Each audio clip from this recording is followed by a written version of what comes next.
एक किसान केर कहानी।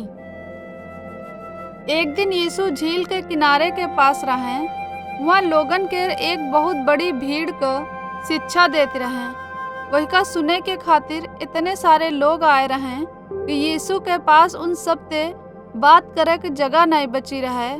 यही ते वह पानी में खड़ी नाव पर चढ़ गवा। हुआ वह बैठ गए और लोगन का शिक्षा दे लग। यीशु उनका यह कहानी सुनाइन। एक किसान बीज बोवे के खातिर बाहर निकला। जब वह हाथन ते बीज का बिखेरत रहे तब कुछ बीज मार्ग पर गिरे, परंतु पक्षियन आई के उन सब बीजन का खा लिन्हन। दूसरे बीज पथरीली भूमि पर गिरे जहाँ बहुत कम माटी रहे। पथरीली भूमि पर गिरे बीज बहुत जल्दी अंकुरित हुई गए, परंतु इनकी जड़ें जमीन में गहरे नहीं रहें। जब सूरज निकला और गर्मी भई तब वे पौधा मुरझा गए और मर गए। तबहु दूसर बीज झाड़िन के बीच में गिरे। उन बीजन बढ़ब शुरू करें, परंतु कांटन उनका दबा दिन्हन। यही ते कांटेदार जमीन पर गिरे बीजन मते निकरे पौधन में कौनो भी अनाज उत्पन्न नहीं भवा। दूसर बीज अच्छी भूमि पर गिरे। वे बीज बढ़े और जितने बीज बोए गए रहें उनते 30, 60 और यहाँ तक कि 100 गुना अनाज उत्पन्न करें। जौन कोनो परमेश्वर के पीछे चलब चाहती है वह हुई बात पर ध्यान दे जौन हम कह रहे हैं। यह कहानी चेलन का उलझन में डार दिनेस। यही ते यीशु वही का अर्थ समझाएन कि वो बीज परमेश्वर का वचन है।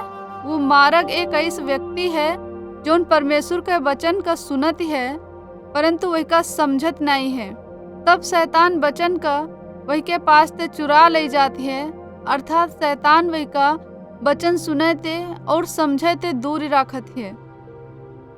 वह पथरीली भूमि ऐसे व्यक्ति है जोन परमेश्वर के वचन का सुनती है और आनंद के साथ वही का मान लेती है, परंतु जब मुश्किल समय आवत है या दूसरे लोग सतावत हैं तो वह परमेश्वर से दूर चला जाती है, अर्थात वह परमेश्वर पर भरोसा करब बंद कर देती है। वह कांटेदार भूमि ऐसे व्यक्ति है जोन परमेश्वर के वचन का सुनती है, परंतु वह बहुत सारी बातन के बारे में चिंता करब शुरू करत है और वह बहुत धन कमावे के कोशिश करत है। कुछ समय के बाद अब वह परमेश्वर का प्रेम करे में सक्षम नहीं है। यही ते जौन वो परमेश्वर के वचन ते सीखा रहन वह वही का परमेश्वर का वचन सीखे में सक्षम नहीं करत है। वह गेहूं के डंठलन के समान है जौन कोनो अनाज उत्पन्न नहीं करत है। परंतु अच्छी भूमि वह व्यक्ति है जौन परमेश्वर के वचन का सुनत है, वही पर विश्वास करत है और फल उत्पन्न करत है।